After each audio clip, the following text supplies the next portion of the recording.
మన ప్రభువును మన రక్షకుడు అయిన యేసుక్రీస్తు నామమున అందరికీ వందనాలు. దేవునికి స్తోత్రాలు. సర్వోపకారి అయిన దేవుడు, మహోపకారి అయిన దేవుడు మనల్ని ప్రేమించి మనకు అనుగ్రహించిన ఈ నూతన దినాన్ని బట్టి సమస్త మహిమ ఘనత ప్రభావములు యేసయ్యకే చెల్లునుగాక. ఆ గొప్ప దేవుడు మనల్ని ప్రేమించి ఈ నూతన దినములో మనకిచ్చిన వాగ్దానం యెహోషువ గ్రంథము 17వ అధ్యాయము 17వ వచనం. అప్పుడు యెహోషువ యోసేపు పుత్రులైన ఎఫ్రాయిమీలను మనష్షేయులను చూచి, మీరు ఒక విస్తార జనం, మీకు అధిక బలము గలదు. మీకు ఒక వంతు చీటియే కాదు, ఆ కొండయు మీదే. అది అరణ్యము గనుక మీరు దానిని నరకుడి. అప్పుడు ఆ ప్రదేశము మీదగును. కనానీయులకు ఇనుప రథములుండినను, వారు బలవంతులై ఉండినను, మీరు వారి దేశమును స్వాధీనపరుచుకొనగలరు అనెను.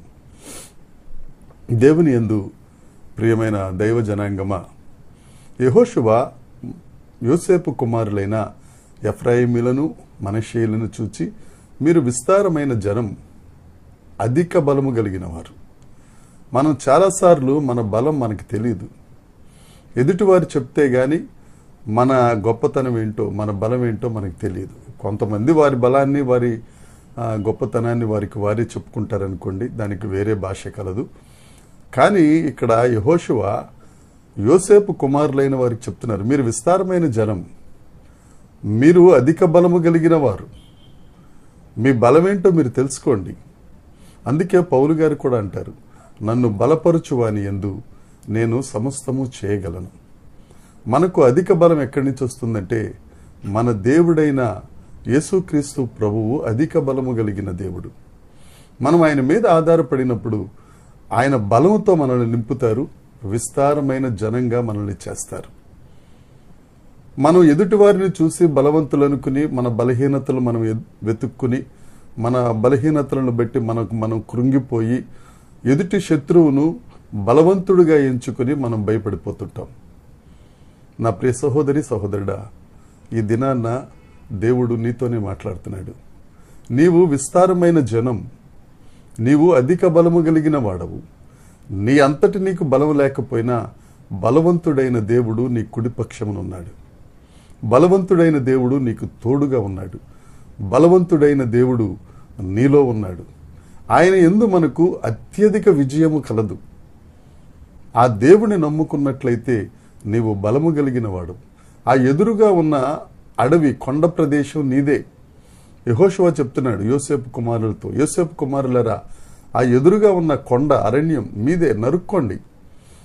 ఆ పాడైపోయిన స్థలమును ఆశీర్వదించబడిన స్థలంగా మీరు చేయండి.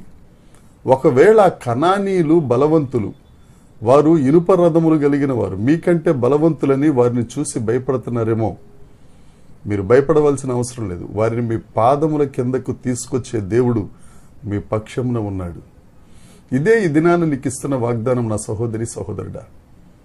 నీకెదురుగా ఉన్న స్థలం నిర్జీవమైపోతే దానిని నువ్వు ఆక్రమించుకోవటానికి ధైర్యం చేసి ముందడుగు వేయి. యేసుక్రీస్తు నామాన నువ్వు ముందడుగు వేస్తే నీ శత్రువు నీకంటే బలవంతుడు అవ్వచ్చు, నీకంటే బలంగా ఉండొచ్చు, వానికి అధిక బలం కలిగి ఉండొచ్చు. కానీ వారిని పాదాల కిందకు తీసుకొచ్చే యుద్ధశూరుడైన యెహోవా, సైన్యములకు అధిపతి అయిన దేవుడు నీ పక్షాన ఉన్నాడు. యుద్ధం ఆయన చేస్తాడు. రోమపత్రికలో ఉంది, అత్యధిక విజయమునిచ్చి ఊరేగించుచున్న దేవునికి స్తోత్రం. ఆ బలవంతులైన వారిని అందరినీ నీ పాదముల కింద చితక త్రొక్కి అత్యధిక విజయం ఇచ్చి నిన్ను విజయ బాహాటముతో ఊరేగించే దేవుడు మన పక్షాన ఉన్నాడు. లే, ముందడుగు వేయి. దేవుడున్నాడు. దేవుని మీద నమ్మకం ఉంచి, దేవుని మీద ఆధారపడి నీ యుద్ధమేదో దేవునికి అప్పగిస్తే నీ ఎదురుగా ఉన్న అరణ్యం కూడా జనవాసం అయిపోతుంది. నిర్జీవమైన ప్రదేశం ఆశీర్వదించబడిన ప్రదేశం అవుతుంది. మారా జలములు మధురంగా మార్చబడతాయి. ఎందుకంటే యేసు రక్తం మన మీద ఉంది. యేసయ్య శక్తి మన యందుంది. మనలను అనాథగా విడువని దేవుడు మనకు తోడున్నాడు. ధైర్యం తెచ్చుకో. ఈ దినాన్ని ఈ వాగ్దానమును స్వతంత్రించుకో. నీవు విస్తార జనమని, నీవు అధిక బలము కలిగిన వాడమని, నీ ముందు నీ శత్రువు ఎంత బలవంతుడైనా వాడిని నీవు కాళ్ల కింద అణగద్రొక్కుతావని జ్ఞాపకం చేసుకుని ధైర్యం తెచ్చుకుని నీవు ఆశీర్వదించబడి అనేకులకు ఆశీర్వాదంగా ఉండు. రోషం తెచ్చుకో. రోషం కలిగిన దేవుడు మన దేవుడు. దేవుడి మాటలు దీవించునుగాక. దేవునికి మహిమ కలుగునుగాక. ప్రార్థన చేసుకుందాం. పరలోకమందున్న మా తండ్రి, పరిశుద్ధుడా, మీకు స్తోత్రం.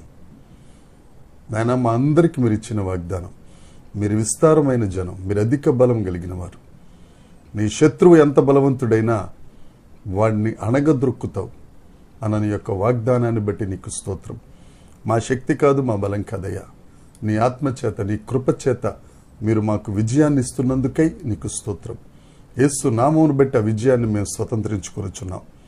విజయులముగా మా జీవితంలో ప్రభు ముందడుగు వేయుటకు, మీకు మహిమ కారణంగా మేము ఉండగలుగుటకు సహాయం చేయమని, మహిమ పొందమని మా ప్రభువును మా రక్షకుడైన యేసుక్రీస్తు నామమున ప్రార్థించి అడిగి వేడుకొనుచున్నాము తండ్రి. ఆమేన్.